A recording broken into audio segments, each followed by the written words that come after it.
Olá! Olha só esses nomes: Boa Noite Cinderela, bilhete premiado, falso envelope, confirmação de dados, falsa casa da praia. Esses são nomes de alguns dos principais golpes aplicados no país. O programa traz relatos de quem nunca pensou que fosse cair numa dessas conversas, mas caiu. Aí depois dá uma sensação assim, puxa, meu Deus, eu dei uma crise de choro, chorei até, porque você imaginar, você sem enganada, completamente assim, né, sem maldade, que sentimento de, sei lá, de otária, sei lá, é horrível, né, mas... Foi na hora que eu desconfiei, ele me disse, não, agora vamos ali, porque eu tenho uma cesta básica para te dar. O Conexão Cidadania está no ar. Duas vítimas, duas histórias de quem caiu na lábia dos golpistas. Vamos ver.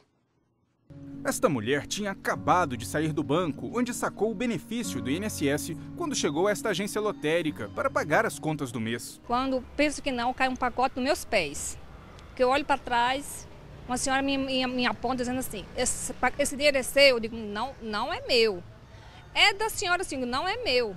Aí outra que saltou de lá, outra senhora gritou, é meu, é meu. Eu estava com esse dinheiro para pagar os funcionários da empresa que eu trabalho. São 10 mil reais. A senhora foi muito gentil, eu vou te dar uma recompensa para a senhora, eu trabalho para uma grande empresa, e representantes de joias e tal. Ali é bem ali o escritório. Mas senhora, eu não quero. Vamos. Ela atravessou a rua, acompanhada da mulher que disse ser dona do dinheiro e da outra moça, que teria alertado sobre o pacote e também receberia a recompensa. Ali no estacionamento, ela mandou eu aguardar e mandou a outra senhora na frente, fiquei com a bolsa da senhora. E ela foi. Quando volta com uma joia, que é até uma imagem de Nossa Senhora Aparecida, em ouro. O golpe veio em seguida. A senhora fica aqui aguardando. Você entrega a sua bolsa, entrega tudo que tem no seu bolso e vá lá. Lá não pode entrar com nada, não pode entrar com nada. Tá bom, entreguei a bolsa para a senhora e fui ao encontro desse brinde. Quando eu chego lá na casa que eu bato palma, ninguém aparece. Aí eu me dei conta, é um golpe. Corri para o mesmo local que tinha deixado as senhoras. E voltei nada, já tinham ido embora. Na bolsa estavam chaves, documentos, maquiagem e todo o dinheiro do benefício, cerca de 600 reais. Chorei até porque, você imaginar, você enganada, completamente assim, né, sem maldade, sentimento de, sei lá, de otária, sei lá, é horrível, né? No mesmo mês, os golpistas fizeram mais 3 vítimas na região. A polícia chegou a identificar os suspeitos, reconhecidos pelas pessoas enganadas, mas o dinheiro nunca foi recuperado.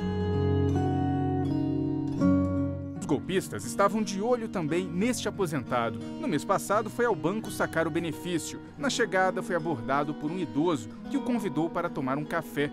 Na conversa, ele disse que tinha recebido uma cesta básica e não precisava dela. Ofereceu os alimentos ao aposentado. Aí ele disse que ia me dar o endereço quando eu saísse do banco.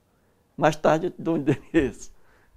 Dou o endereço e dou a cesta básica. Depois de sacar o dinheiro, o idoso ofereceu outra bebida ao aposentado, desta vez um refrigerante. Abri, tomei um pouquinho no copo, não foi nem a metade. Aí foi na hora que eu desconfiei, ele me disse, não, agora vamos ali, porque eu tenho uma cesta básica para te dar. Aí eu disse, não vou não, porque eu tenho uma pessoa me esperando ali. Aí eu já comecei a desconfiar logo. Aí saí logo, fui para o lado da parada, peguei a bomba. Disse que eu apaguei por aí na 15. O pessoal chamaram o corpo bombeiro e me levaram. Os médicos disseram ao aposentado que as bebidas tinham sido adulteradas com alguma substância. Ele teve sorte. Se tivesse acompanhado o golpista, teria perdido tudo. Se fosse uma pessoa nova, não tinha caído não, mas uma pessoa de idade eu não imaginava que fosse fazer isso, né? Os golpes são praticados em todo o país. Olha só alguns números. No Rio Grande do Sul, por exemplo, de acordo com a Secretaria de Segurança Pública, foram 7.103 casos em 2014, nos primeiros 6 meses deste ano. Uma média de 33 casos por dia registrados nas delegacias. No Paraná, 13.630 casos até o momento nos últimos 9 meses do ano. E também no Rio de Janeiro, 3.114 casos em 2013. E para falar sobre essa prática, sobre os números no Distrito Federal, o Conexão Cidadania recebe o coordenador de repressão a fraudes, delegado Jefferson Lisboa. Doutor Jefferson, muito obrigado pela participação, por estar aqui. Doutor Jefferson, quais são os números aqui no Distrito Federal? No Distrito Federal, até o final do mês de agosto, foram registradas 8.373 ocorrências de estelionato. Nós tivemos, em relação ao ano passado, uma diminuição de 15%. No ano passado, foram 9.531 registros. Por exemplo, o Boa Noite Cinderela, resumidamente, é aquele antigo que oferece uma bebida para a vítima, não é isso? Agora, algumas pessoas estão aplicando durante o dia, até em bancos, em outros lugares que não mais em casa noturna. A situação do Boa Noite Cinderela é quando coloca um líquido na bebida da pessoa que eles estão querendo subtrair os bens. Essa pessoa acaba desmaiando, entram na casa dessa pessoa e limpam a casa dessa pessoa.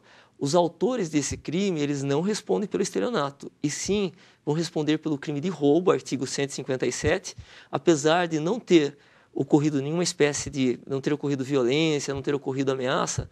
O roubo também tipifica quando torna impossível qualquer espécie de defesa da vítima. Esse do bilhete premiado, como o nome diz, as pessoas ficam tentadas, né, a receber um dinheiro maior, né? Exatamente. Chega uma pessoa inicialmente aparentando ser muito humilde, falando que não está conseguindo sacar o prêmio, que o prêmio é 1, 2, 5 milhões de reais, e que estaria disposta a vender aquele bilhete até por valor inferior.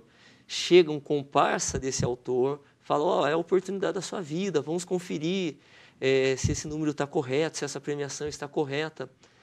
Vão até uma lotérica mais próxima, já tem uma terceira pessoa falando, esse bilhete é premiado. A pessoa fica realmente tentada, compra aquele bilhete, retira todos os bens, o dinheiro que tinha na poupança, na conta corrente, para entregar para esses golpistas, e na hora que vai sacar o dinheiro, não existe bilhete premiado algum. Eles agem sempre assim, em grupo? É um requisito para eles conseguirem aplicar aquele golpe, é um requisito para iludir realmente a pessoa, porque só vem uma pessoa até induzindo, né? Fica um pouquinho fraco. Daí sempre traz uma segunda pessoa confirmando, uma terceira pessoa, todos eles tentando pressionar a pessoa, é a oportunidade da sua vida, você tem que fazer isso. A grande maioria do golpe do bilhete, eles procuram pessoas idosas que estão indo, saindo do banco, geralmente de banco que tem assim, contas poupanças, que a pessoa está bem vestida, e as pessoas procuram esses idosos tentando iludir, tirar todo o dinheiro dessas pessoas. Agora olha só, doutor Jefferson, no próximo bloco a gente vai ver o seguinte, do nada chega uma mensagem no celular ou no e-mail que diz o seguinte, você ganhou uma promoção de um programa de TV. Cuidado, tudo pode ser uma armação.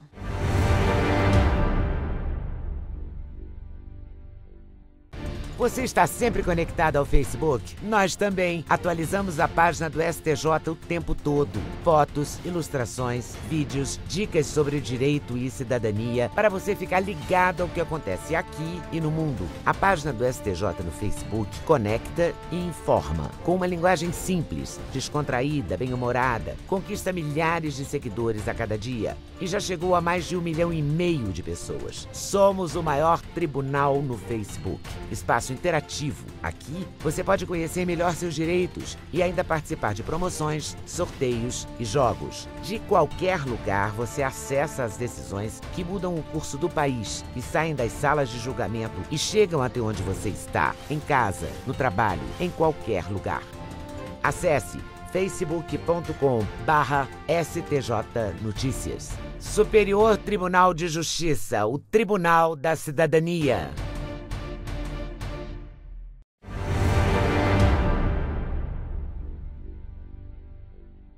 Inesperadamente chega uma mensagem no celular e nela o anúncio de que você foi sorteado, ganhou um prêmio tentador.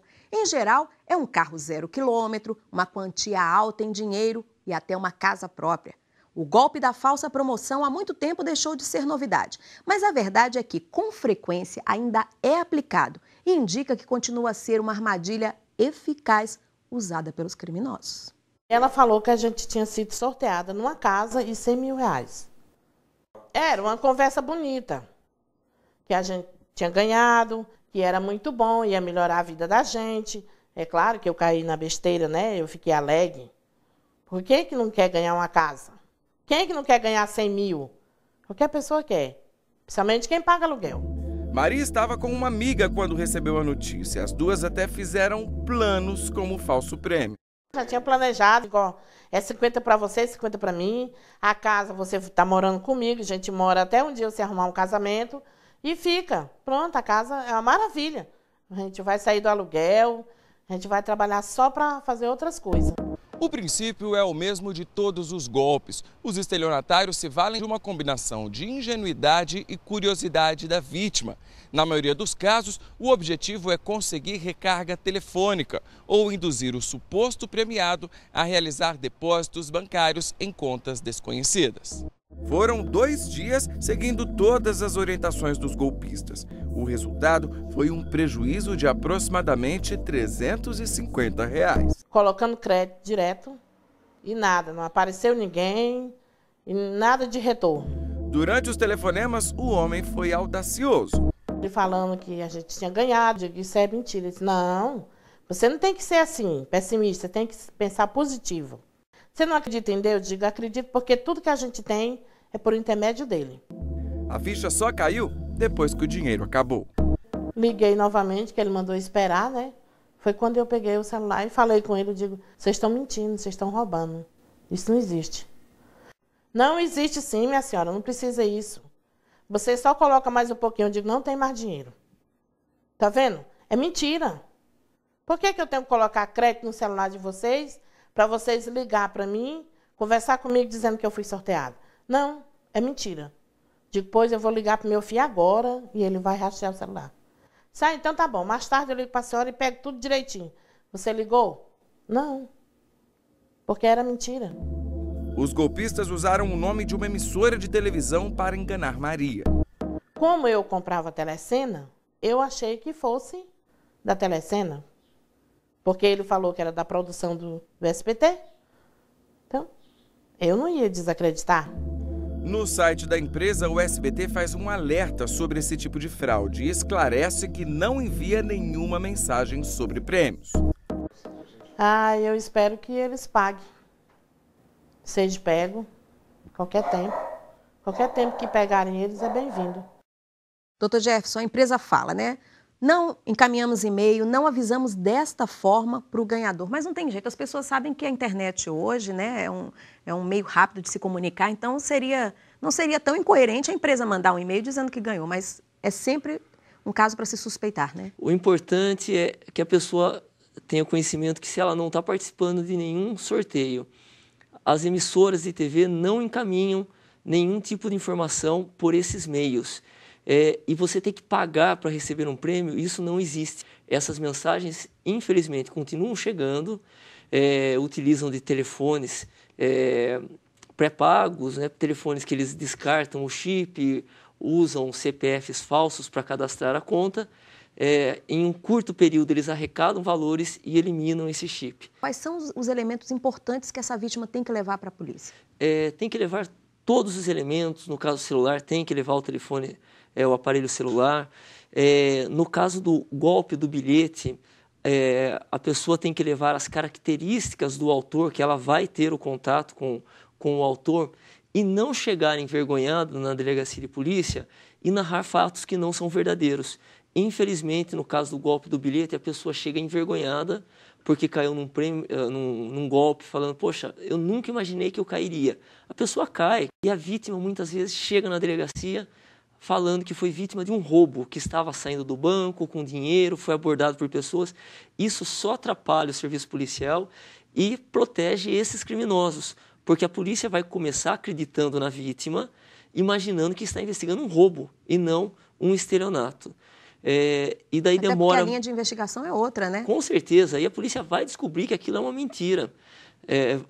Todos os casos que as pessoas chegaram e falaram, fui vítima de um roubo, e na realidade foram vítimas de um estelionato, A polícia descobriu já, depois de um tempo que foi estelionato, os autores já tinham sumido, não tinham mais condições de prender, e essa pessoa que foi vítima desses estelionatários ainda acabou ajudando os estelionatários a fugirem, comunicando de maneira falsa à polícia. Dr. Jefferson, em Santa Catarina, uma dupla se aproveitou de uma idosa para levar vantagem. E quem conta essa história é a professora Abianita.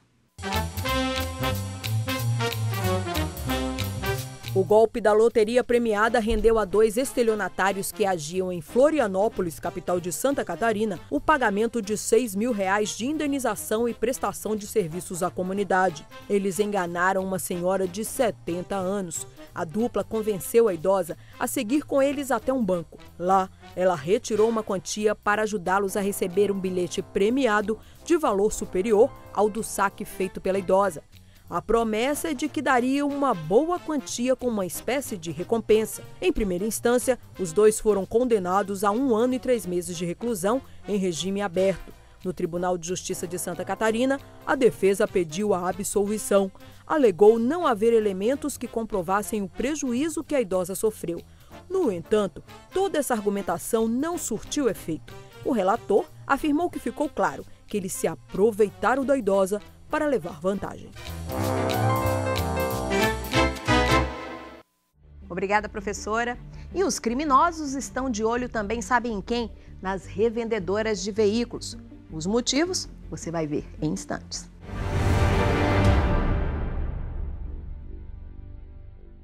Curtir, compartilhar, repercutir, postar. Novas conexões que ligam pessoas em qualquer lugar do mundo. Cada vez mais conectado, o Brasil é o 4º país em número de usuários das redes sociais. Sempre inovando, o Superior Tribunal de Justiça conquista milhares de seguidores na internet. A marca é resultado da linguagem simples, atraente e acessível no Twitter, no Facebook e no YouTube. Onde tem o nome do STJ, tem informação segura, confiável, tem cidadania. No Facebook, milhares de pessoas levaram a página do STJ ao primeiro lugar entre os tribunais mais acessados no mundo. No YouTube, novos programas, entrevistas, documentários e reportagens especiais. E no Twitter, informação curta, rápida, atualizada. YouTube, Twitter, Facebook, o Superior Tribunal de Justiça acredita nas redes sociais e leva a cidadania até você. Superior Tribunal de Justiça, o Tribunal da Cidadania.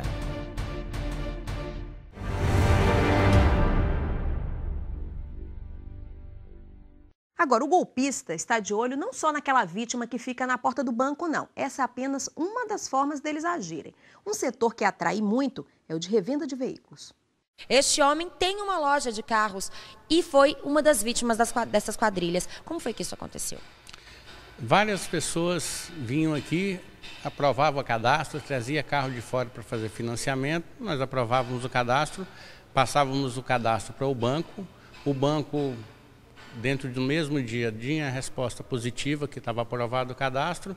Nessa época tinha o crédito automático, né, que era 50%, sempre aprovava de uma vez. Então, o banco fazia o pagamento e nós repassávamos o dinheiro para os donos do carro. E daí para frente a gente teria que fazer a transferência do veículo, que a responsabilidade das lojas é fazer o financiamento, após o financiamento a transferência do veículo. E até hoje não foi executada nenhuma dessas transferências. As transferências estão com todos os débitos pagos na época, né? IPVA, seguro e licenciamento, e não houve transferência porque a quadrilha usava esses carros para transporte de drogas, assaltos e outras coisas. Ao todo, quantos carros foram comprados dessa forma aqui da sua loja? Na minha loja foi mais ou menos uns 44 carros que eles conseguiram fazer isso. Conseguiram essa quantidade enorme porque a operadora do banco ela foi negligente na época de não ter feito o in loco, que era averiguar a documentação que ela andava recebendo da empresa e saber se tinha veracidade de todos esses dados que a gente passava para eles. O esquema só foi descoberto 3 meses depois, quando o banco identificou que os pagamentos não foram feitos. O prejuízo foi de quase R$600 mil. Depois desse golpe, minha empresa, o faturamento dela caiu mais de 70% Eu continuo aqui que o estabelecimento e o prédio é meu, mas mesmo assim com muita dificuldade.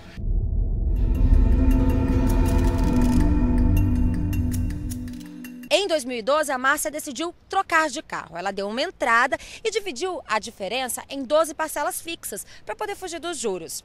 Os boletos chegavam mensalmente à casa dela.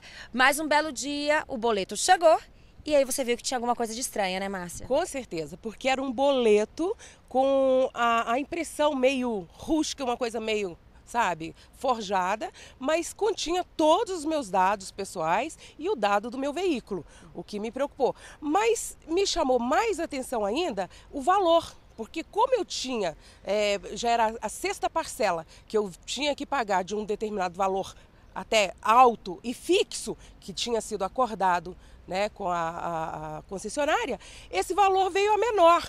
Tá? E aí me surpreendeu, porque eu falei, será que estão me dando um desconto aí de R$ 1.200? Que bonzinhos. Mas aí me chamou ainda a atenção um terceiro item, que foi a falta do código de barras. Então tinha uma conta, alguma coisa que informava o banco que eu deveria pagar e uma conta, mas não tinha o código de barra. O que você fez? Eu imediatamente entrei em contato com a concessionária, né, primeiramente, para saber o que estava acontecendo. Não enviamos nada, isso é golpe, a senhora tome isso, torne sem validade nenhuma. Doutor Jefferson, boleto também, eles conseguem fazer tudo, né? Imitar tudo, né? Essa moça recebeu um boleto com relação ao financiamento. Se não tivesse, naquela história esperta mesmo, tinha pago, ficado no prejuízo. Frequentemente estamos informando a população sobre esse golpe do boleto.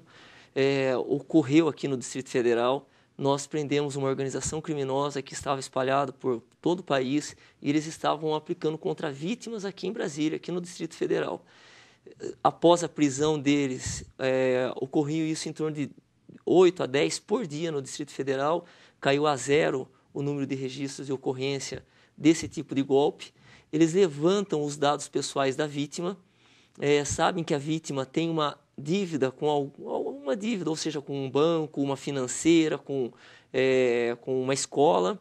Eles colocam os dados da vítima, os dados da pessoa que tem o crédito com a vítima, só que embaixo, ao invés de colocar um código de barras que direcionaria o dinheiro para quitar a dívida, eles colocam um código de barras que o dinheiro vai ser direcionado a uma conta fraudulenta. Nosso colega aqui na TV recebeu um boleto como esse aqui do governo do Distrito Federal, informando que ele poderia, com esse boleto, pagar uma taxa. Quer dizer, chegam até a dizer que são do governo, pagamento de taxas, impostos, né? Eles passaram a um golpe mais recente, eles estão utilizando isso, alegando que é do exercício referente ao ano passado, e emitiram uma série de boletos semelhantes a este, informando, olha, quite sua dívida referente ao exercício 2013 pelo valor tal. A pessoa pega aquilo de lá e imediatamente tenta realizar o pagamento. E também o código de barras não está realizando pagamento para o governo do Distrito Federal de maneira alguma. Está sendo desviado dinheiro para alguma conta fantasma, muito longe do Distrito Federal. O senhor falou que eles têm acesso arrumam um jeito de ter acesso aos dados das vítimas. Inclusive, tem o golpe da confirmação de dados, né? Eu sou da empresa tal, quero confirmar os dados do senhor. Suspeitar também? Nós não temos obrigação alguma de confirmar dados para ninguém, a não ser que você entre em contato com o banco e o banco peça a confirmação para fornecer alguns dados. E isto sim ocorre. Agora, uma empresa ligar para você, eu gostaria de confirmar alguns dados, não confirme que a possibilidade dessa pessoa estar colhendo nome, CPF, carteira de identidade, endereço, telefone, e ela já tem dados suficientes para vários tipos de golpe. Hora de dar um giro e conhecer alguns dos processos julgados pela Justiça relacionados à prática de estelionato. O Superior Tribunal de Justiça negou habeas corpus a um homem acusado de estelionato. Ele foi preso em uma igreja no bairro de Caraí, em Niterói, no estado do Rio de Janeiro, onde era pastor. Havia 2 mandados de prisão contra ele e 8 acusações registradas pela suposta prática de aplicar golpes. O Tribunal de Justiça do Rio de Janeiro já havia negado o pedido de liberdade do acusado. No STJ, o ministro Ari Pargendler considerou que a prisão estava bem fundamentada. Em São Paulo, a 6ª Câmara de Direito Privado do Tribunal de Justiça do Estado negou o pedido de indenização a uma cliente de um banco que foi vítima de estelionato. A mulher depositou R$2.000 na conta de uma pessoa que afirmou ter sequestrado a filha dela. Depois de descobrir que era um golpe, pediu ao banco, sem sucesso, o cancelamento da operação.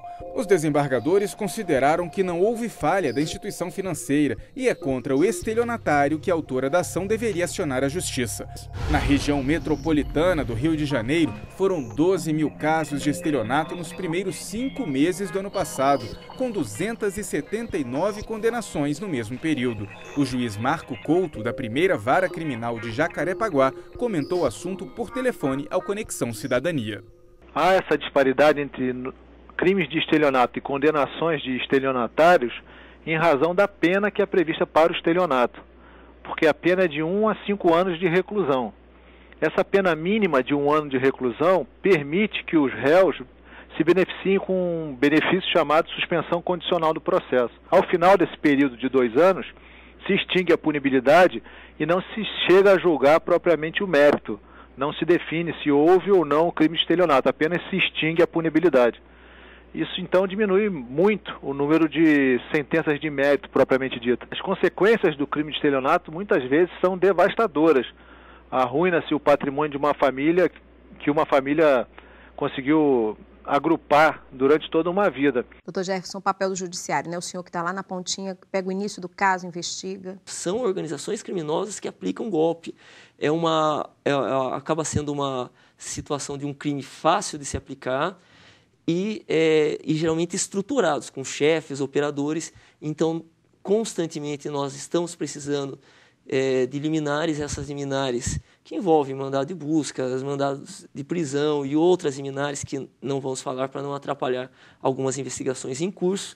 E é fundamental a participação do judiciário nesses casos que acabam concedendo essas liminares. Quais são as dicas, né, aquele básico para evitar as pessoas ficarem sempre na suspeita, evitar de cair na conversa na lábia deles? A principal dica é saber que dinheiro não cai do céu. Se tem uma proposta muito boa, saiba que isto é mentira.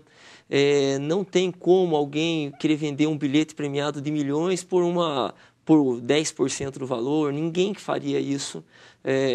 Então, acabo induzindo essas pessoas a caírem nesses golpes. Dinheiro não cai do céu. Doutor Jefferson, muito obrigado pela participação, pelas informações, pelas dicas. Tá ok, disponha. E na semana que vem a gente se encontra. Tchau, tchau.